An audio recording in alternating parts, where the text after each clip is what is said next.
Ladies and gentlemen, members of the press, thank you very much. A warm good evening to every one of you.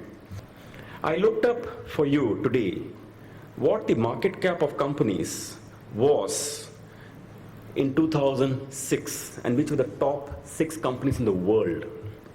This is something that I tweeted. I'm reading it out from my tweet. It says ExxonMobil was the company with the largest market cap in the world in 2006. And their market cap was $362 billion. The next company was General Electric with a $348 billion market cap. The third largest company by market cap all over the world in 2006 was Microsoft with a $279 billion. Fourth largest, Citigroup, $230 billion. Fifth largest, British Petroleum, $225 billion. And sixth largest, Shell, $203 billion. To sum it up, 6 companies, 4 of them are oil companies, and roughly market cap in the range of $200 to $300 billion. Now let's take today. Today, Apple, number 1, $760 billion. Google, number 2, $675 billion. Microsoft, $545 billion. Amazon, $580 billion. And Facebook, $449 billion. Now, in other words, the top 5 companies have all become internet companies and there's no oil company in the list.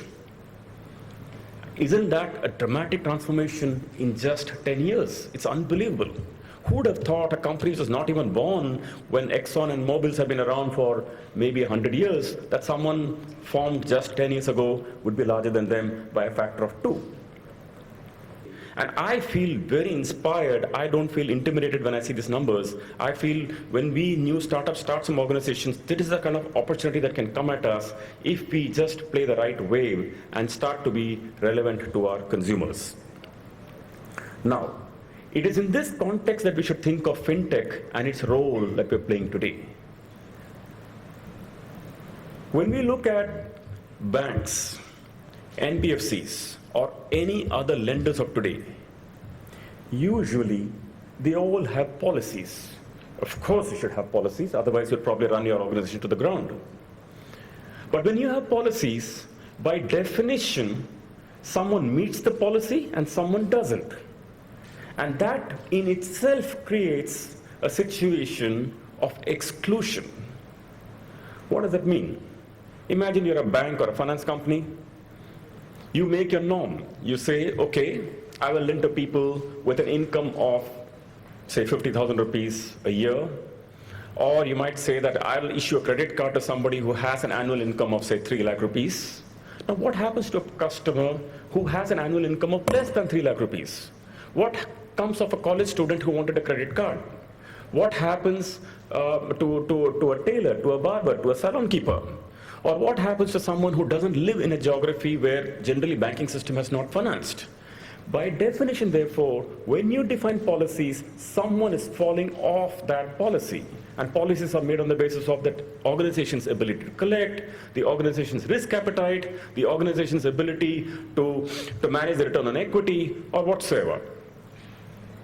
Now, therefore, in any such situation, there are a large number of micro markets that are getting created which are financed by nobody, just nobody. And those micro markets can or probably will be either financed by fintechs or maybe even traditional lenders in those markets. For example, I met one lender. He said he's financing apple growers in Kashmir. I said, what is the tenor of the loan? He said 6 months. I said, okay, 6 months. He said, no, sometimes it could be 3 months. I gave him money, he produces the apples, he pays me back in 3 months. No bank can make a policy of financing somebody for 3 months. Not that we know of. So there is a market out there, and that is when we have to recognize that the fintech market is growing the market and is not competing with the existing system. And we got to take this deep into our psyche, because but for a realization that is growing the market, we're always figuring out whether there's a competition or competition, should we work with them, should we exclude them? You know, this kind of discussion will go away if we know we're growing the market as a whole. Fourth thing, when we think of companies, we think While we say that fintechs can solve a lot of these issues, to me it was equally instructive to what Walmart did recently. Walmart, which has traditionally been the king of retail, probably still is, but Amazon has become a bigger king. What they did was they recently bought Jet.com for $3 billion. You might, of course, look at it and say, yes, it makes sense, because Walmart is so physical, they want to get electronic. So they acquired someone for $3 billion, okay. But it's equally stunning to note that Amazon bought Whole Foods for $14 billion. And Amazon is an online company, is buying a physical company. So the lines between physical and electronic are actually merging somewhere or the other. And it's an important point to note. And therefore, it is equally comfortable for the existing lenders, institutions, banks, mutual funds, insurance companies, NBFCs, MFIs, to go the electronic way and for each other to encroach into each other's territory, because somewhere, like what the new term they use, phygital, I heard that recently. Lastly, for the discussion, when we think of, instead of saying that, look, who's competing with whom, we got to think back and say what's growing the market. And on the context of growing the market, most important thing, India has created this genuinely brilliant platform called the Aadhaar platform. Now, we all know of Aadhaar. There are a billion of them out there. Maybe 95% of India is covered. Of late, I'm beginning to hear, or rather we are all beginning to hear, the issue of privacy. And I'd like to set some thoughts on that issue for the benefit of all, at least the way we think about it. When we think of Aadhaar, we cannot forget that there are close to 25 crore PAN cards in the country, but there are only 4 crore income taxpayers. Now, what about the balance 21 crores? That's a lot. Now, and this is something that I picked from Nandan's recent interview. Now, there are many people who keep one PAN card for filing the income tax return, but because you've got to give a PAN card for buying a jewelry or an expensive piece of a furniture or an expensive piece of a furnishing, what do? You submit another PAN card. So when the government of India is saying, you please link all the PAN card numbers in Aadhaar, the whole intention is to say, hey guys, please have one number, so that the other one where you're really not disclosing or not paying your taxes, can you start paying your taxes? Mobile phones. There are a large number of people who carry maybe 2, 3 SIM cards, and many of them could be antisocial elements, could be terrorists, could be anybody. And recently when the government of India said that, look, you please, with every mobile number, attach your PAN card, there's a furor saying that, hey, there's a privacy issue out here. But at the same time, we should also realize that this is a security issue. And hey, if you're holding 5 PAN cards, please declare your numbers on all of them. Otherwise, we come after you and we found that this mobile number has been misused. We need to know who the person was. And at least you cannot run away from your identity of a thumbprint of an iris. It's a security benefit for the country. Multiple driving licenses. It's not very uncommon for very many people to get stuck in with the traffic police, pull out the license, give it, walk away, and try to apply for another. Someone is saying, please link them together. There's a discussion around it, hey, my privacy is getting affected.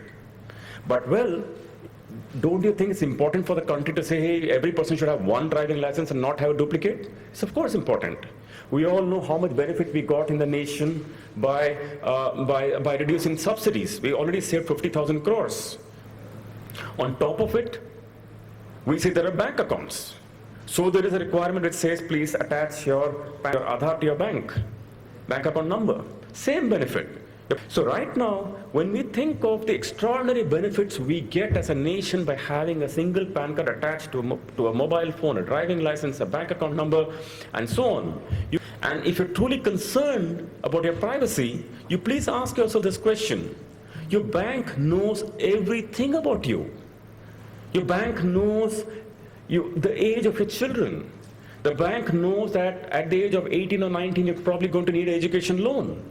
Your bank, when you're driving, is actually telling you that, please, hey, 200 meters left of you, there's a cafe coffee day, park it and have a coffee, and they're 20% off. Don't you ever feel that your privacy is getting affected? You never screamed about it.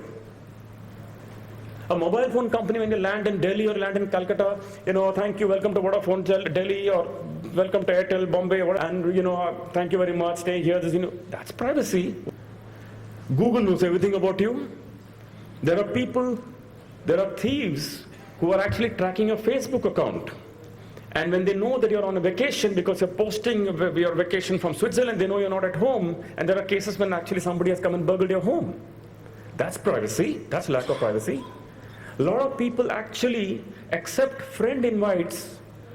25% is the number that the survey says. Friend invites from unknown people, strangers. Does this affect your privacy? Google knows, and your internet service provider knows, where are you surfing, whom did you call, whom did you chat with, what did you text on SMS. That's not privacy. Privacy issues all around us. But when Aadhaar takes it, and which is tremendously beneficial for the country for the reasons we talked about, from security reason, fiscal deficit reason, subsidy reason, then we talk about privacy issue.